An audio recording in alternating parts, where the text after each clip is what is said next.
Welcome back, everybody, to the Evening Double Podcast. This is episode number 28.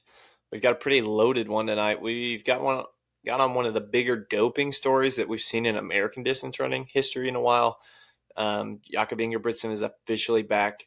Somehow, not really. Somehow, he's always going to do it. He's always going to find a way. But he wins another European 5K title. Clayton Young's YouTube series is back as he builds toward Chicago. It's either going to be the top American. Is Charles Hicks going to maybe take the crown and maybe take the American record? Truett Haynes is still chasing his 2:16 goal. He's in Flagstaff with a couple of buddies of ours chasing his Olympic trials qualifying time. Erik is about a week out from his mile time trial, followed by 3 days later his 100-miler. So we get into that a little bit. We're also going to get into some actual training talk tonight, doubles, threshold, and when to know when you're doing too much, what our mileage peaks are going to look like during this build, especially when you have a lot of life outside of running. So without further ado, we'll get into it. But real quick, we just want to thank you all for enjoying the show and listening to the show, tuning in. If you are enjoying it, give us a 5-star review, share it with a friend, leave us a comment, things like that. Get involved with the community that we're building here. Really appreciate you all. You guys are the support that is bringing these episodes to life. So thank you guys very much. If you're interested in coaching, we'll have the links to Erik and I's coaching things with Stridecore as well as KT Running Company in the show notes. Give us a follow on Strava. Send us a message. We'd love to have a discovery call and set something up. But without further ado, we'll get into episode 28. And thanks for tuning in. We'll catch you guys on the next one.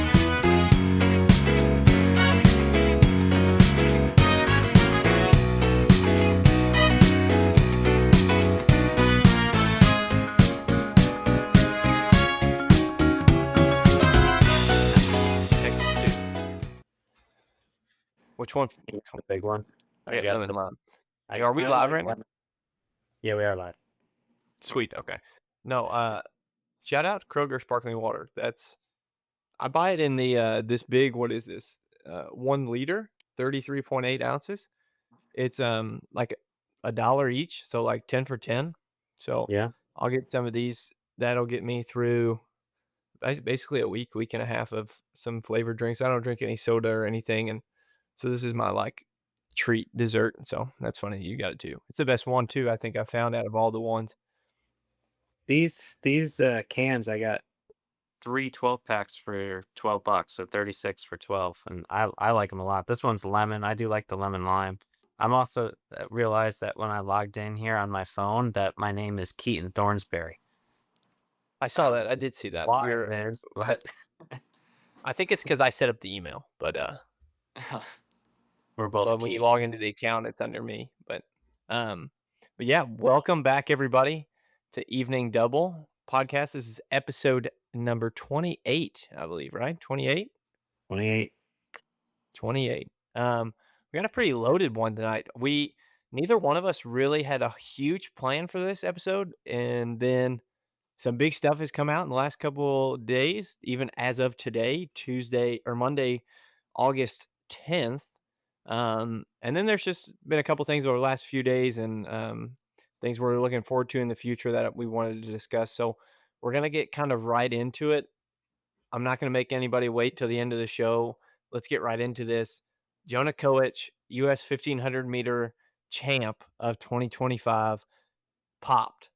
Doping ban, blood doping, 3-year suspension, getting a one-year sentence reduction from an original 4-year ban because he admitted to the ban.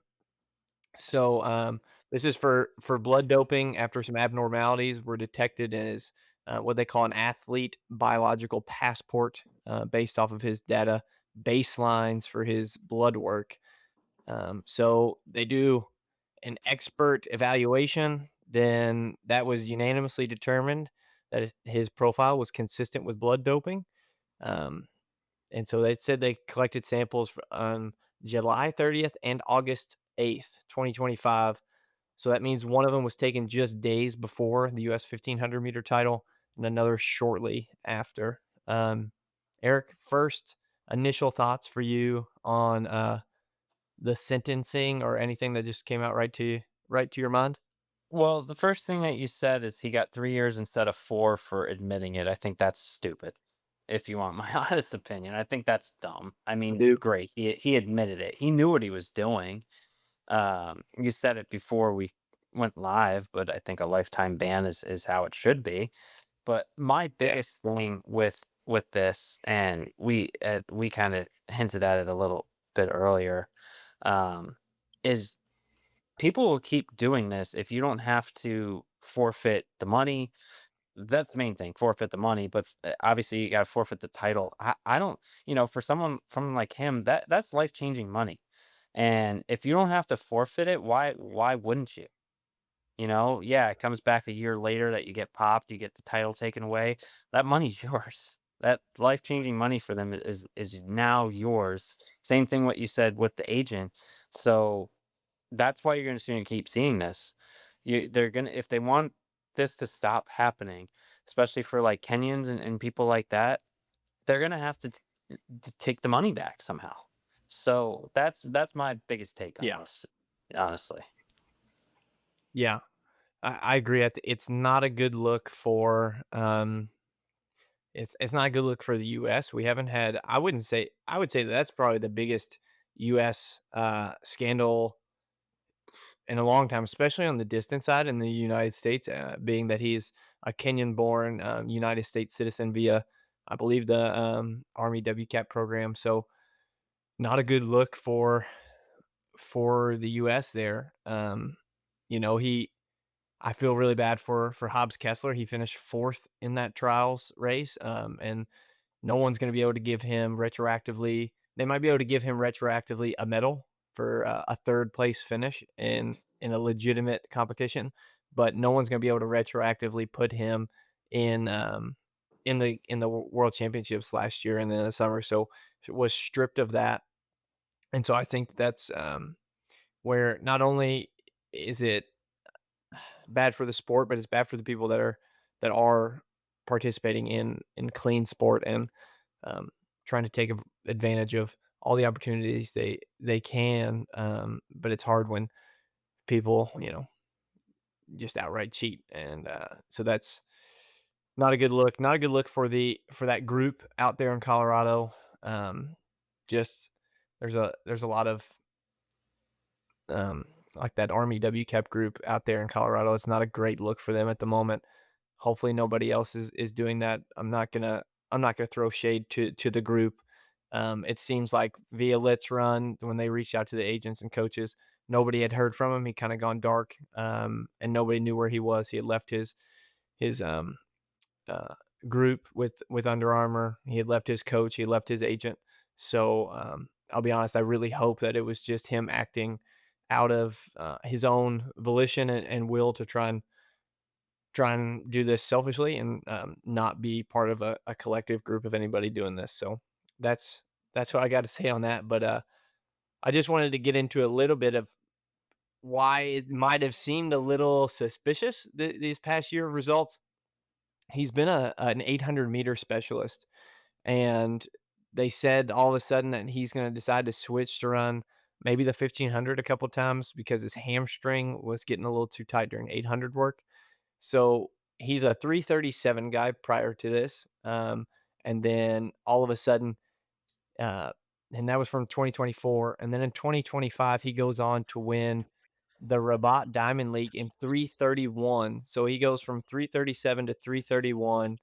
And then he goes to USA's and runs 330.17, and he beats Ethan Strand, Cole Hawker, and Hobbs Kessler.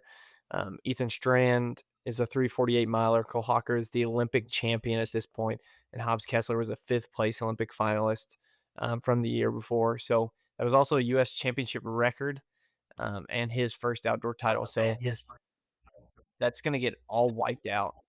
All those results beginning of July 30th of 2025, including his U.S. title and his world championship result is going to be wiped out there, and his ban will take him through till July of 2029. So it's a shame. It's a dark dark moment there for U.S. 1500-meter running and distance running as a whole. Um, you hate to see it. You definitely hate to see it in your own country. It's a little bit easier to be mad and um, throw blame at other countries, but it really hits home when that's somebody taking spots from your own team and stuff. So really disappointed in that. But yeah, so Ethan Strand loses out on his first U.S. Outdoor title. He'll get the medal and be retroactively champ.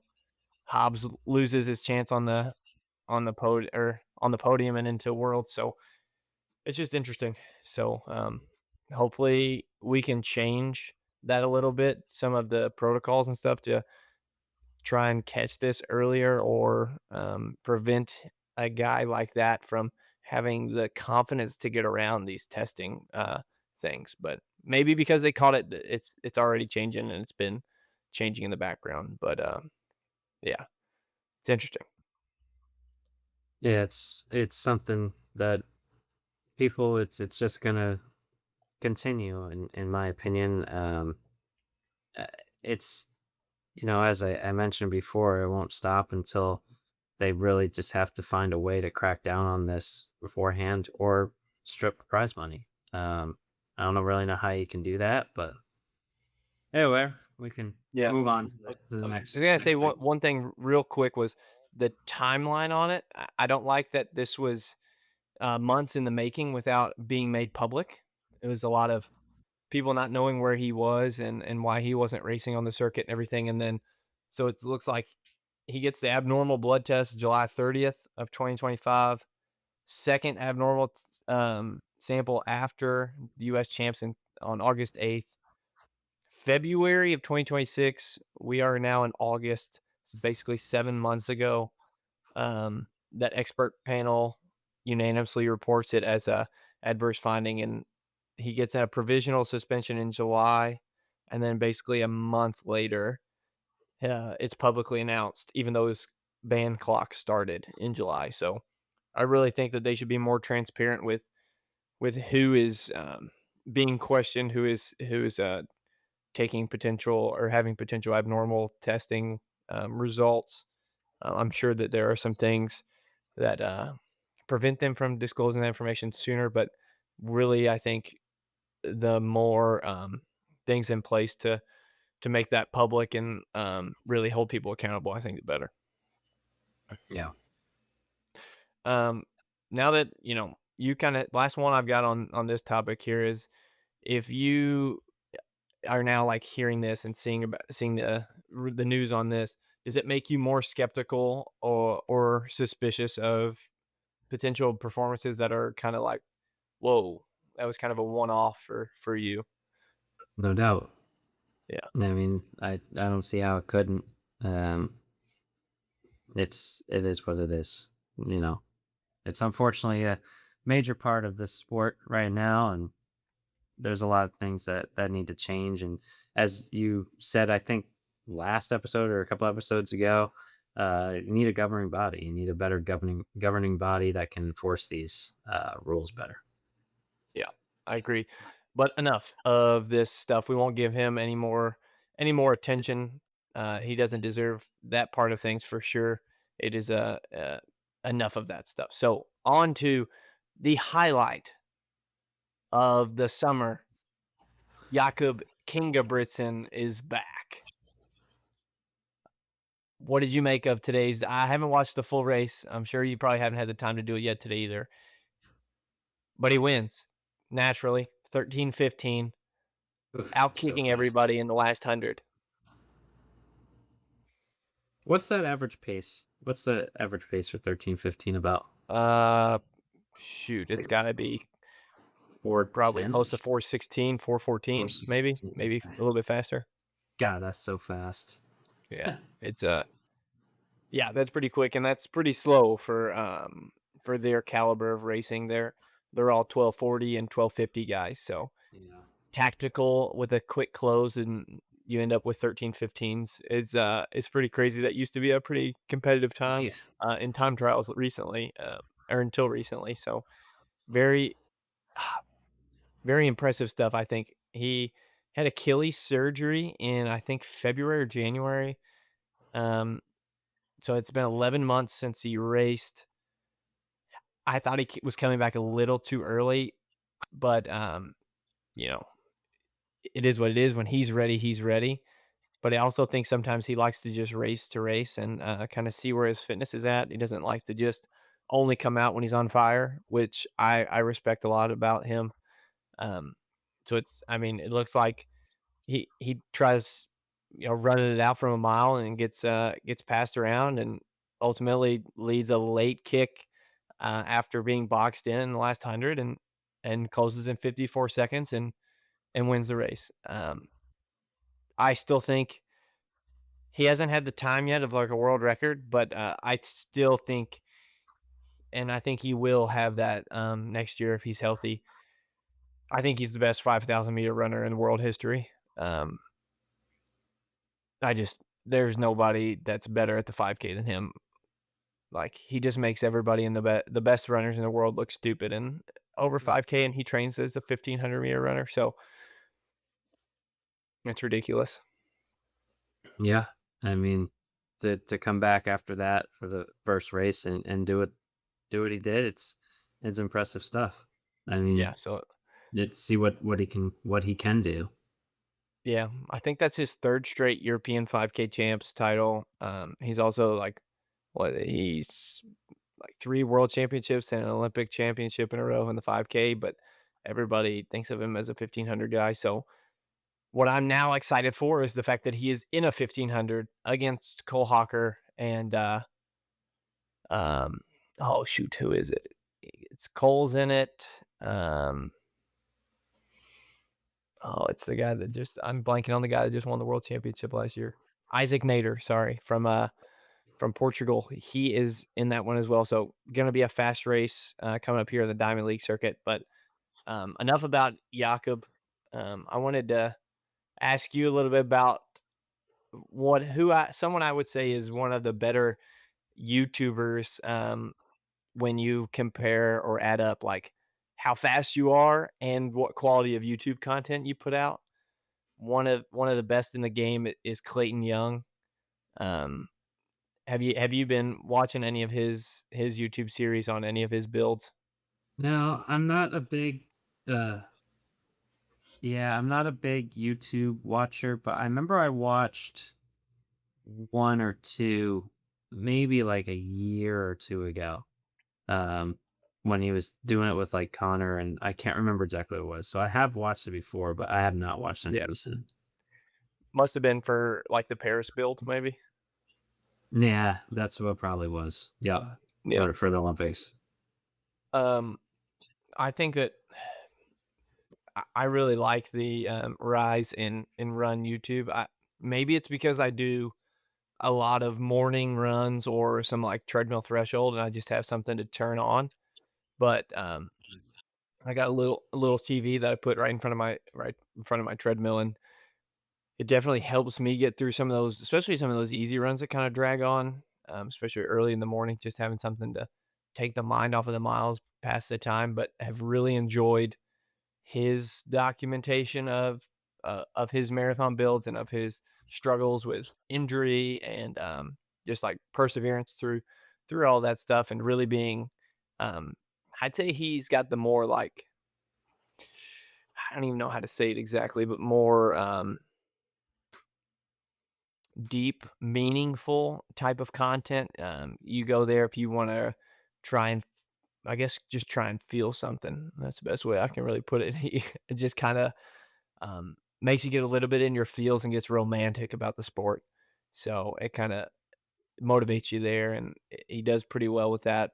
But I'm excited because he's documenting this build into Chicago, where he's kind of been in Connor's shadow for the last I don't even know 3 or 4 years, really. And Mance has been injured, and then he was injured and got into shape for Boston, and then got you know kind of stuck in the shadow of like Charles Hicks running 204, and um, he ran 2:05, which was his PR by like 2 minutes. And then, but he get, you know, Charles Hicks runs 2:04 to become the second American on the day. And I think without Mance in the Chicago field, that this will be his chance to kind of solidify himself as being still in contention for the marathon trials in 2028. Because if not, there are a lot of young guys coming up in that 2:04, 2:05, 2:06 range, as well as a slew of guys that have been in the 2:08s for a while, getting ready to queue up for a big trials thing. So what do you think of Clayton's Boston performance, and what what's on the line for him at Chicago? Yeah, he's definitely an interesting one because he's someone as you said, he's always been in like right behind Connor. Like he's never had any real spotlight on him. People don't I would say people don't really take him as seriously, you know. But I mean running 205 in Boston, that's no joke. Obviously. If he can, move down and maybe run 204 low, 203 high, I mean that's legit. Like, that's beyond legit, and I think he needs to be talked about a little more. Obviously, it was an Olympian, but he's still just been back burner. And honestly, I would say he's on the outside looking in for the Olympic team right now, for sure, for 28. So we'll see. It's definitely someone to keep an eye on. With how fast marathoners and American marathoners are getting just in these last couple of years since 2024. Um, He'll definitely be an interesting person to watch because it seems like he can do it. He has that dog in him to push himself to try to do it. It's just can he get over that hump? Can he beat Connor? Can he do something that he hasn't done in the past? Yeah. He does come in as the second American ranked in Chicago behind Charles Hicks, 2:04:35 to 2:05:41, so about a minute, 6 seconds off. But Vinny Mari is debuting in his world major marathons. Um, 2:05 guy as well. Galen Rupp, 2:06:07 from I think like 2018 back in Prague. He's gonna need to have a good day, but he was 2:08 in Boston. So first big race for him in a while, and a lot of other guys that are gonna have breakout races. So it'll be interesting for sure. I think he's more of like I think 2:04 is in the cards for sure. It's just going to be dependent on the race and the weather. Chicago's been pretty good weather-wise the last few years. Hopefully it can be that way again, as we know it can be fast. Kelvin Kiptum ran the world record there. So it can be fast if the weather sets up for it. Yeah, Okay. I want to know if Wednesday is still on next for Wednesday. your. Is it next Wednesday? Next Wednesday. Ah, dang, I thought it was this Wednesday, man. I was getting No, I would excited. have told you if it was this Wednesday. Yeah, next Wednesday. I'll still be Dang. here in Owensboro this Wednesday. Oh, yeah, yeah, Uh, that's right. Um, yeah, next so week. let's touch into it a little bit though, Yeah. because we'll have some guests here, so let's make sure we get a good preview of it. You're gonna do a mile Okay. time trial next week, Yep. to take advantage of your summer for speed. It's a 4:35 is the goal. Yeah, so I talked to Sam Meredith. He wants me to go for 4:30. I don't know. 4:30. He thinks I can do 4:30. He wants to help pace it as well. For like, I don't know, 400, 800. But I don't know. I don't what do you think? I've never really done a mile time trial. I mean, I think around a track, it's a mile, I feel like you can get cooking. But Yeah, you can get cooking. It's faster than the road for sure, unless the road's downhill. What's the shortest race you've ever done? Is it a 5K? no, I've done the mile. I did that Santa Claus mile. Oh yeah, I forgot. Not the world Yeah. record because you got beat by another Santa. Yeah. Um, so you're thinking What are you I thinking think I'm through gonna. 800 then? So You're gonna here's try what. to be Yeah, originally I said 435. He's talking me into trying to go like 431. So which would be like 68, 68, 68, 67. I think. If that math. 68 would be 432. So if you run 67 at Yeah. the end, yeah, roughly Yeah. 431. So I guess I'll try to go out at it. It's we're gonna do the make sure that we do the 1609 meters. It's a legit mile. So maybe the Much, first one's much close. appreciated. Yeah, so it's closer to maybe 69 on the first like full-ish lap when you actually hit that 409-meter split. That's like how I will time it. Yeah. So maybe like 69 on that one, and then try to do like 367s, something like that. That would be like the goal. I know I can do that for an 800. I don't know. I don't know if I can do it for a mile, but I would say that's what we're gonna try for that first 409 meters, around 69, and then try to bang out 367s, Okay. Give and me that would get you. your yeah. Give me your like range of wow, amazing day to I'll take it. My PR is 442, so anything under that, I guess I'll take it.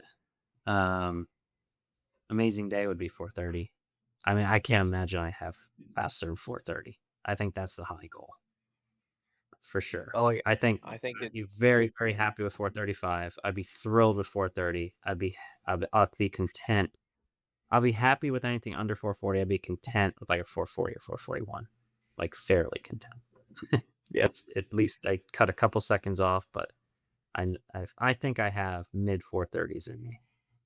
sweet. But I also said I thought I had 1530. I mean the 5K. So Hey, I think you could have I was gonna ask when you run the track 5K, when you were would you look at your GPS time? Is that what you were looking at kind of on goal pace?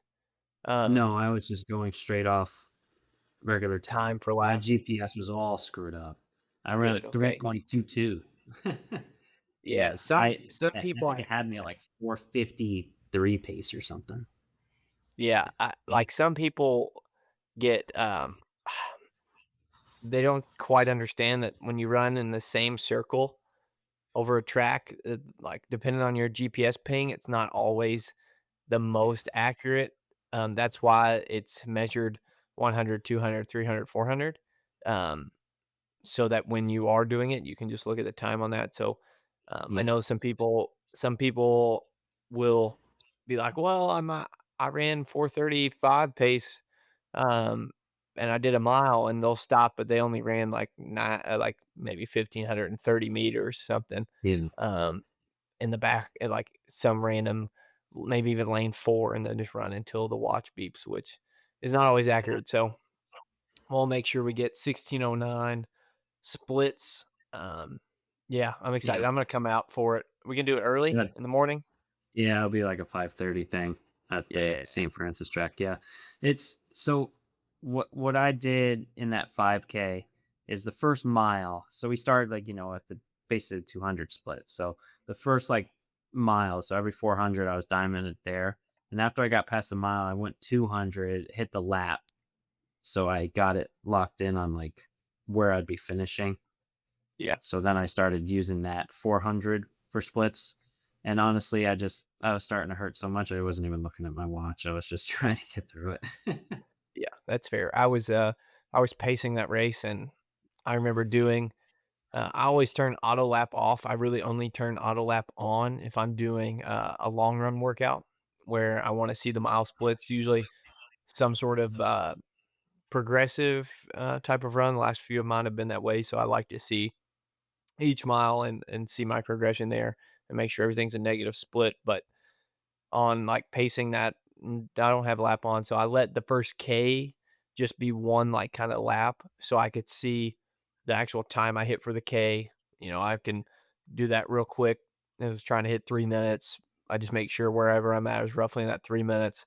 And then I just hit lap on every 400 to try and just bang on those 72s the way they needed. So it ended up working out pretty well. But I was just curious about I've heard some people think they're going faster and um, are slower because of the GPS and stuff. So never trust that. Always, if you're on the track, use the split lines. But yeah, I'm excited for the mile. I think the mile is so short, especially for you as a marathon background kind of guy, that it's just gonna feel like a sprint the whole time. And even though I know it's even sometimes 5Ks feel like sprints for you, but like this is um this is gonna be a little bit different. But I always think that I personally was always in really good mile shape when my threshold fitness was really high, and volume was high at that point. So maybe you've got the same thing, man. Maybe these 100-mile weeks are the key for 1 mile races for you.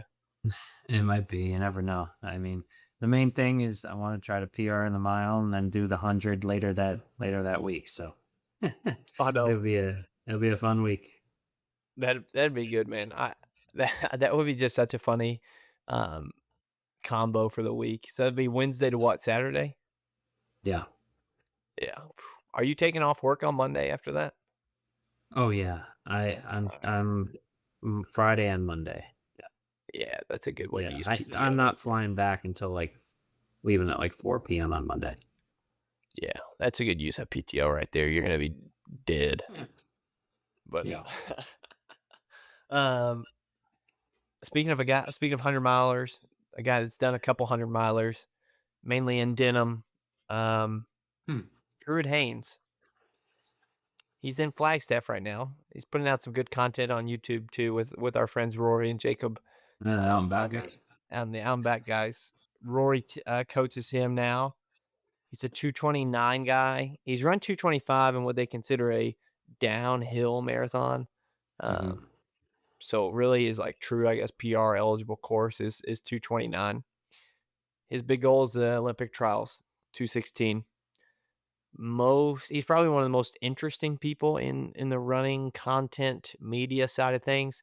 A lot of people don't like him trying to step into the runner's world. I guess some runners are overprotective of, well, I guess, some sort of identity that they have in the sport, and I guess they're kind of scared that big muscle man who might have a really big talented engine underneath all that extra stuff could be better than them. So they might be feeling insecure about that. I personally wish him the best of luck, and I'm actually kind of rooting for him. That'd be a pretty crazy stuff, man. Like being a basically a bodybuilder, pull up world record holder, to then just like, you know what, I'm gonna shed the muscle suit and maybe switch from jeans to half tights and run 216. Huh. So It's it'd be pretty I crazy. wouldn't bet against him. That's for sure. No, I've He seen he, he the guy's done some pretty crazy hard, mental battles in, like, mhm. last man standing things, 100-mile races, stuff like that, like running a marathon in jeans. Those are pretty tough things to do. Yeah. Only thing I can say is that with his current PR, like actual PR, that's like 13, 14 minutes he has to shave. And that has to be by the end of next year. That's a push. I think could he maybe do it? Yeah, but I say he has a better chance of getting injured. I think he'll do it for 2032. I think that's what he should do.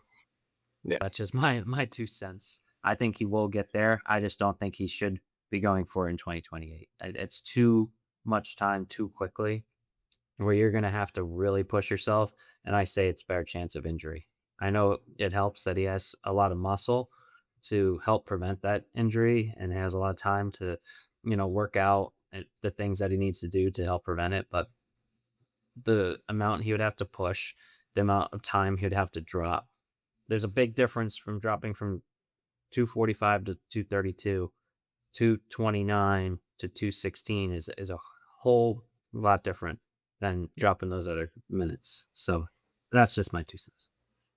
Yeah, I think that's I mean, there's nothing wrong with those opinions. I think that the like you said, 229 to 216 or 215 high, whatever you wanna call it, is not the normal marathon improvement or progression. I think that you do, like you said, you see the jumps from like the 242 to 233 a lot. just from people getting more consistent, running more, being more experienced. Um, but once you get into that sub 230 range, those like 8-9 minute PBs, I think, are a lot more rare. You start getting into where what you're actually doing as a runner makes a lot more of a difference. Um, I was listening to the Outback podcast that they had with Truett on. Go check that one out if you guys haven't. It was a great pod, great listen. Um, a big thing that Rory is coaching him with is um, by putting him through an actual block, not just being a tough guy and trying to just muscle his way through a lot of that stuff. So I am excited for the fact that he is actually training, getting some good training, and we'll see if that his background in like just getting through it, just being pain, just pushing through can be applied to some slightly smarter training um, and it's specific and focused training for towards a goal. So I'm excited to try or for him to try this. I think he's going to run a half marathon here soon, and then Chicago Marathon in October. So flat fast course there. As long as he doesn't wear jeans, he's gonna be all right, man. I'm tired of this. I love the jean gimmick, but I'm tired of seeing the jeans uh, in any race that he's slightly serious about PRing in. So, but I have something that I want to talk about to change gears here. let's do it. We both do these. I think it comes, more with when you're training for longer races. But we both do a lot of doubles. I mean, I've really incorporated these last couple of years. I know you've always done it, even in college and everything. Why do you double? Why do you run twice a day? I think, with a grain of salt, the best way to get better at running is to run more. Oversimplified, yes. Can you take that to an extreme? Yes. But the best way to get better at running is to run more. There is a lot of science now, and there probably was some science back then, but there is a lot of benefit to doing a split day rather than one long session. Your body's able to get each stimulus as its own thing, recover from it, adapt to it, and manage it rather than going into the hole a little bit more. Say, like a 16-mile run for a regular Monday, maybe that's a 10 and 6. And, you are 10 in the morning getting food, lunch. This is probably a pro runner schedule, but food, lunch, nap, whatever it is. And then another 6 in the evening is a lot easier than just a 16-mile run every day.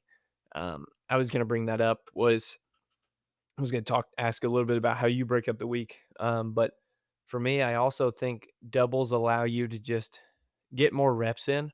It's like putting up shots in basketball. Like sometimes you got to put in up some extra shots and really get the aerobic system going a little bit longer.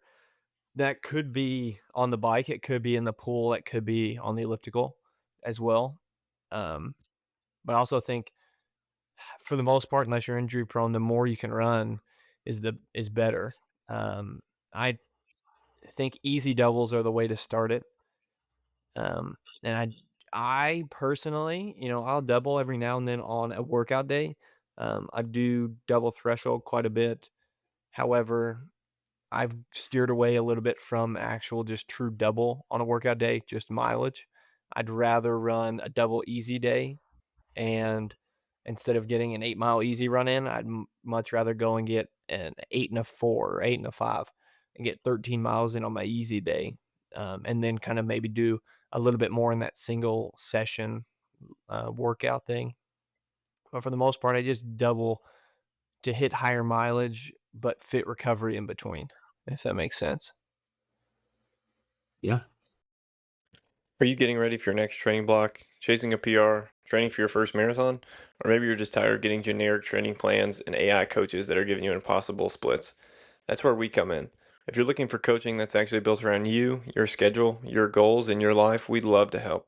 I coach through KT Running Company, specializing in individualized run coaching for any athlete from high school, college, and road racing looking to reach the next level. Erik coaches through Stride Core Fitness, offering personalized run coaching along with strength training and Pilates to help you stay healthy, build durability, and perform your best. If you're interested in working with either of us, send us a message on Instagram or check out the links in the show notes to schedule a free call. We'd love to learn about your goals and help you put together a plan that actually works for you. Now, let's get back to the episode. Um, I feel like people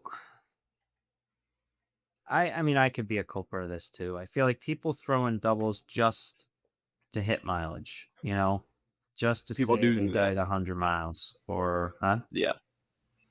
Yeah. Um, and that's something, yeah, it makes it a lot easier to hit a higher mileage. But I think if you do them more strategically, they actually are very beneficial, as you were kind of making a point about. It's all about when you do them, how you do them, because I did a double this afternoon. I squeezed in 6 miles right after work, after doing 10 this morning, and it was mainly just to do strides. I did because I had workout tomorrow, so I threw strides in there. It was brutally hot, honestly, for me doing doubles right now. Even though I don't feel great for them, doing them at 5 p.m. when I get home from work or whatever it is, or today when I'm, been out in the golf course the whole day and got back here at Central Time about 5 o'clock. Just to run in that heat is gonna help me come next weekend in Houston for my 100 mile for sure. Just getting used to it. I mean, it was 93 with a feel like 106 here when I did it, and it was literally like I came back in a swimsuit from six miles. So it's definitely good for heat training, in my opinion. Um, Yeah. Even if you're not running hard, I just think it's definitely benefiting me running in that because that sucked. It felt like running into a humidity wall. But the more you can do it, the more you get adjusted to it. I think it will help in that sense. Yeah. I think another like couple reasons why you should or would be wanting to add doubles. I think maybe if you're already handling your current mileage really well, you're recovering really well between sessions, you're feeling fresh. An easy way to kind of get an extra stimulus is to maybe throw in a 30-minute double, something like that. Um, I think you don't want to add doubles just because you're trying to hit high mileage, like you were saying. I think that they need a purpose. They need a reason to be on the calendar rather than just plugging away because you know that your favorite runners post their doubles. So you want to go and do a double when maybe it doesn't make sense for you right at that moment. I was gonna say, Eric, though, sometimes the day before a workout, if I've got a long day of work or something, if I'm working on Tuesday and Monday usually is like a rougher day to get up in the morning, I might do a shorter run in the morning with a then another like medium to shorter run with strides in the evening, like you did 10 and 6, like 7 and 5 or 8 and 4 or 8 and 5 or something like that. Almost like a little warm up, get some strides in and call it a day. That usually feels a lot better than coming home and trying to run like 12 miles in strides. So that's a big Yeah. thing. Um, Also, if you're time constrained, I think is another big reason. Say you got to be at work at 8. Make sure you leave the house at 7:15. You've got to get 12 miles in. That means you're looking at some 5 o'clock start times, and maybe sometimes it's just a little bit better on your body to run 7 and 5 instead of that a little bit before and after work, or if you can have a lunch run or something. That's another big one. I was going to ask you, Eric, are you consistent with what days you do double? Um, if you don't, like how many days a week do you double, and are they the same days every week? It varies right now with my schedule. Like I try to double whenever I can, and it would be Monday through Friday. Um, anytime I can. It's usually probably 4 times a week. There's usually at least one day I definitely can't, and there's probably usually at least one day where I really squeeze it in. And today was definitely one where I really squeezed it in. Um, Wednesday will be a day where I can't. So, and that usually That usually gets me right to about between 100 and 105 with a long run on Saturday, and then like a 7 to 9 recovery on Sunday. Yeah. I think kind of almost like a baseline, like I wouldn't double unless I'm over 70 miles, probably. And if I am doubling, yeah, I usually get to like that average of about 10 a day before I'm doubling, and adding anything there. So that's kind of where I typically kind of draw the line as well. Um, yeah, I was going to ask you a little bit. We just got a little bit longer here. You know, we get into like threshold and kind of things. I just wanted to hear a little bit real quick about how, someone could be, if they don't have a lactate meter or somebody there like actually like taking their lactate and you've gone and been taught how to do that. What's another way that because I think people overcomplicate threshold sometimes, but I also think people definitely still push it too hard. Um, and just kind of, just getting it out and getting through it. Are there kind of like a tier of things that you look for or pay attention to kind of gauge whether or not you're in the right zone or maybe you need to back off or push a little bit more?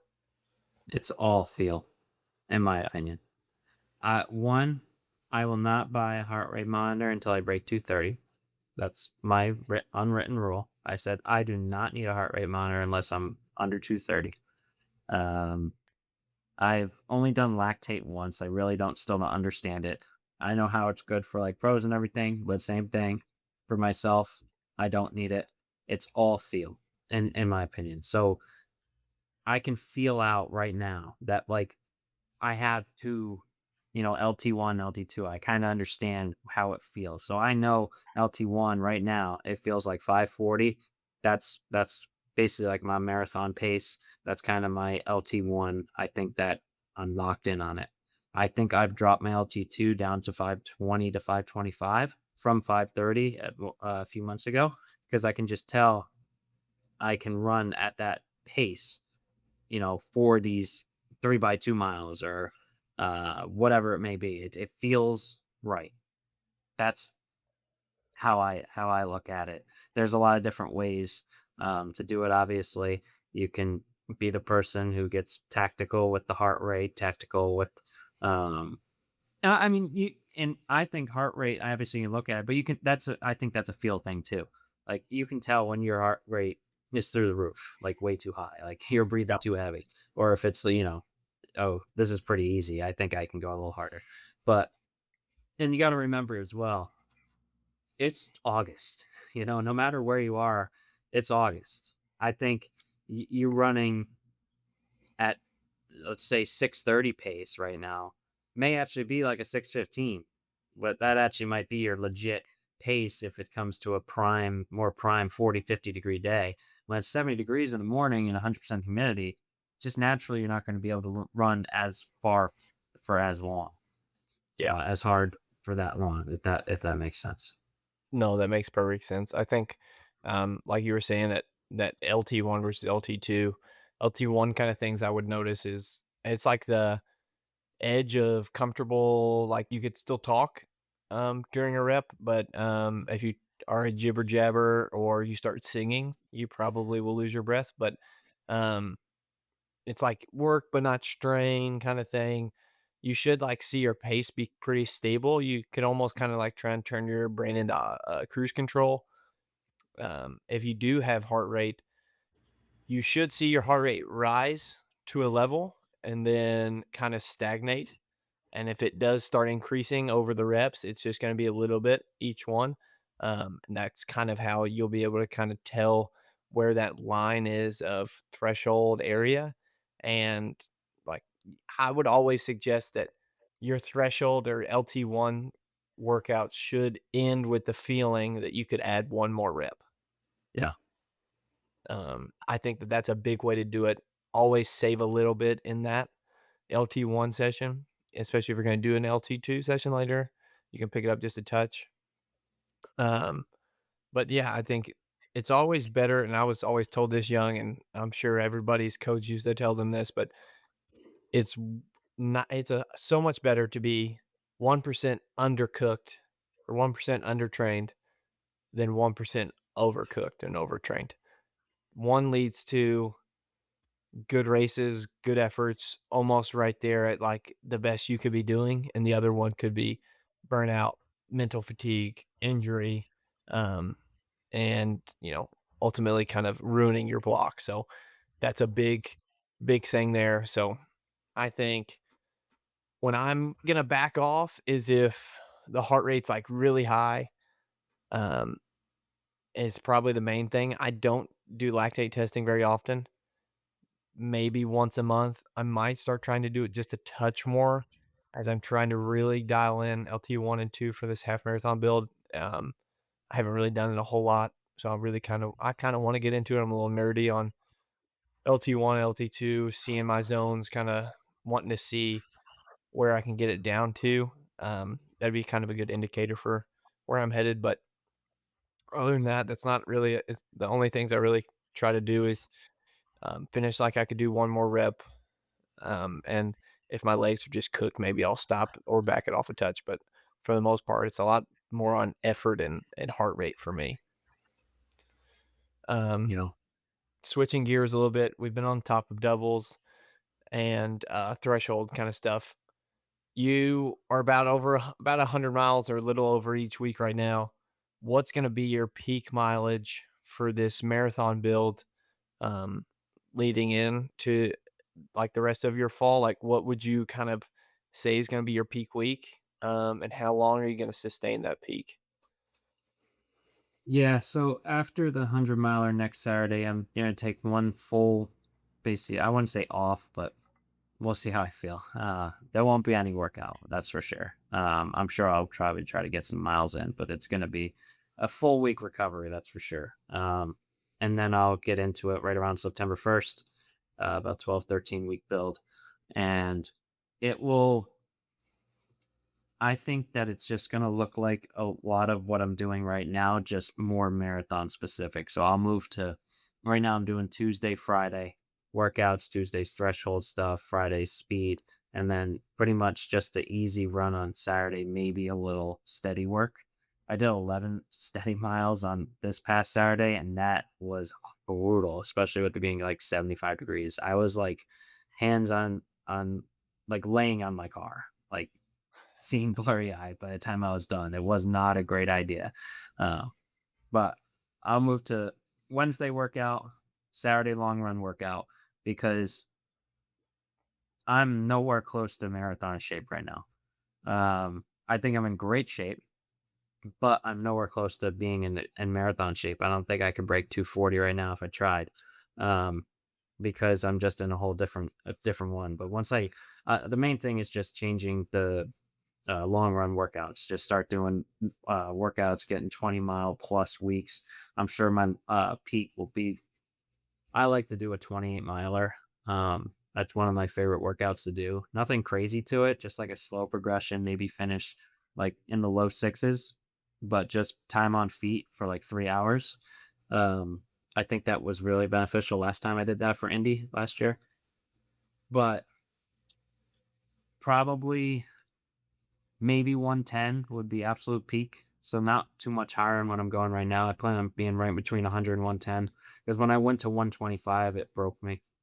It was too much. It was honestly just getting garbage miles in. So I think around staying around 100 and then couple those 3 peak weeks getting up closer towards 110. That's probably my going to be my goal for this fall. Yeah, um, that's a good number. I've my on a week where I had a Saturday and then a Sunday long run, or no, Sunday and Saturday long run. It was like a 7 day stretch. It wasn't a Monday through Sunday. My highest is 108. I did that in Flagstaff, like my going into my sophomore year of college. They canceled our season, and I started just running like 95-mile weeks, 100-mile weeks almost. So I've never, and on Monday to Sunday, I've never actually hit a 100-mile week. I don't plan on hitting 100 during this half build. I'm gonna be about 85 to 90 is the peak. I'll probably be close to that here soon. The way I mapped out my week this week should be about between 75 and 78, depending on, if I cut something here or add something there.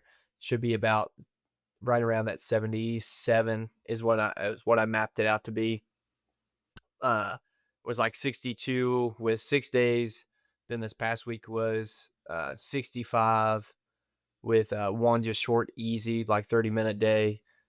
So basically 6 days again, and then we'll start getting back into it and get up into those 80s and be close to the 90s. Probably won't go too much higher. What I'll probably do is make sure that my volume for the workout days are what they need to be and the quality is there. But like you just said, I'm not going to just do junk miles. If anything, I'll go for, I just got clip-in pedals for my bike and I did my first ride this past weekend. So if anything, I'll, add an hour on the bike. I respond really well to cross training. I hate it. I really hate it. But I ended up running a 5K PB last year off of like 14 hours a week of training. And it was like 8 hours of cross training, 6 hours of running.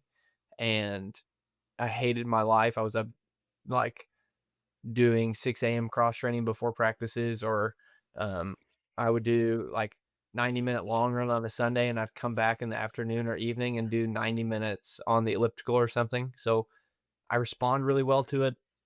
I hate it with a passion.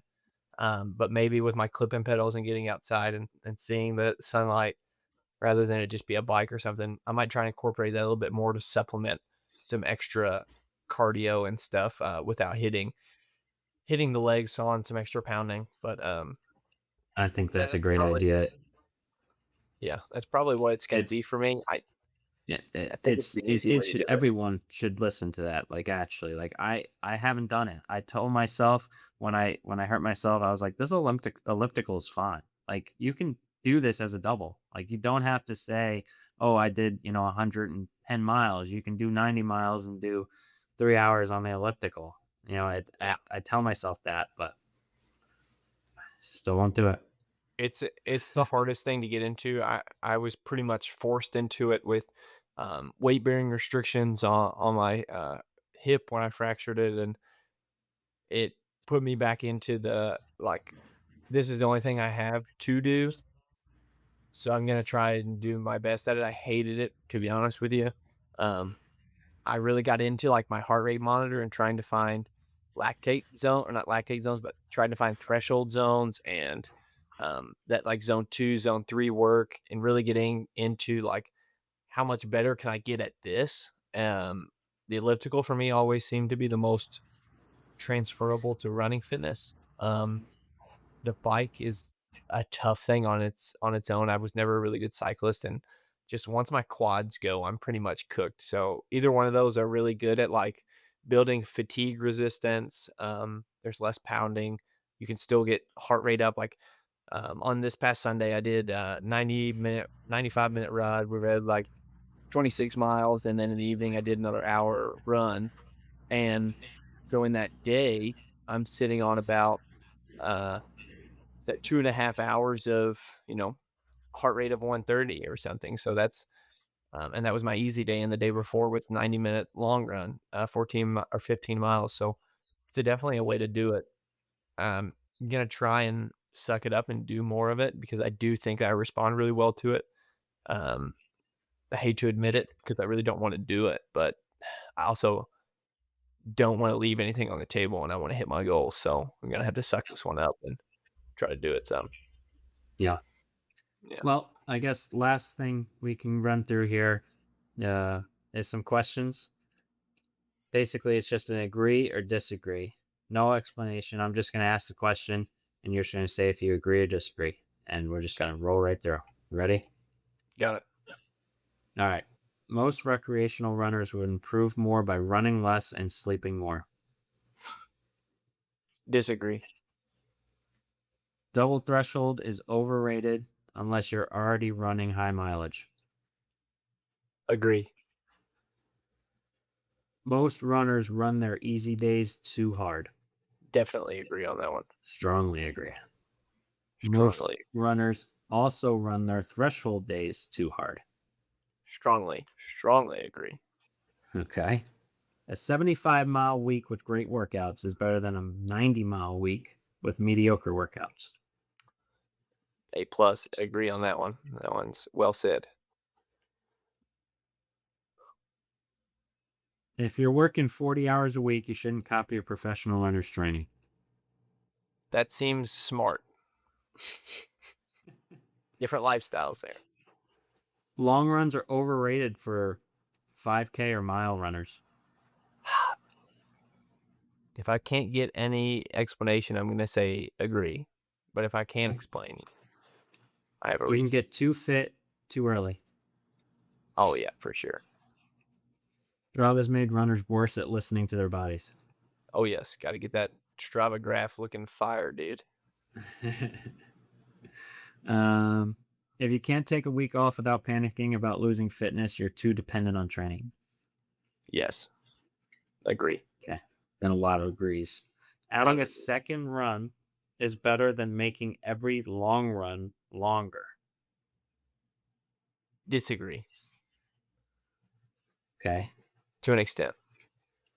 The best runners aren't necessarily the ones who handle the most training. They're the ones who can consistently absorb the most training. Yeah, I definitely agree with that one. Running more is always better till it isn't. I say yes on that one. These questions are almost just my philosophies, I guess. Workout should leave you wanting another rep. Most of the time, yeah. You should occasionally finish a workout without knowing you could have run faster. Without knowing I could run faster? Knowing you could have run faster, sorry. Knowing I could have run faster. Like, you know you could have run faster finishing the workout. Occasionally? Yeah, occasionally I would agree with that.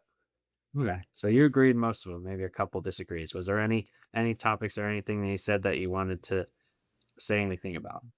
Long runs being overrated for 15 5K. Yes, if you're doing a lot of threshold and a high weekly volume and maybe like 3 sessions, getting a 10-mile easy run in, just like getting almost what would be a long run, but not really a true long run in, I think is fine. I don't think it's necessarily overrated. There's plenty of people that are milers that do high long runs. If you can't take a week off without panicking about your fitness, you're too dependent on training. I would say, like, it ain't that serious. You're not gonna lose all your fitness in 1 week. Most of us aren't gonna like not have food on the table because of you taking a week off. So that's one there. And then best let's see, running more is almost always better until it isn't.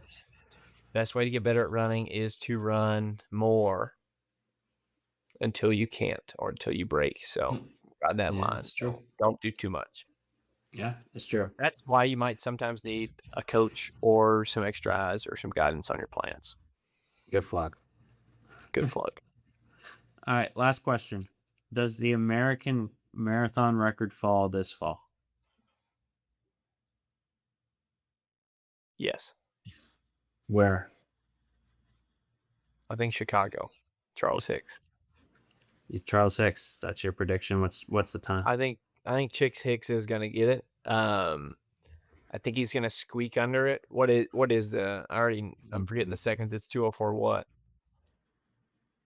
2:03? Did he run 2:03? Looking it up. That up there. Pull that up for me. I'll do like the Theo Bond. 2:04:43. 2:04:43. You're right. Yeah, Chick Hicks has run faster than that on a non-record eligible course, and it's his second marathon ever. Put him in Chicago. I think he gets it. Break 2:04 or just break the record? I think just the record. I think he'll run 2:04 mid to low. 2:04:25 is my guess. Put it. Pencil Definitely that gonna in. have they're definitely gonna have a nice pack there. So if he can True slot himself 4s. right in there. Yeah, 204.25. I'm penciling it in right here. Chick Hicks for the win. Ka-chow. Yeah, I think that's all I've got for you.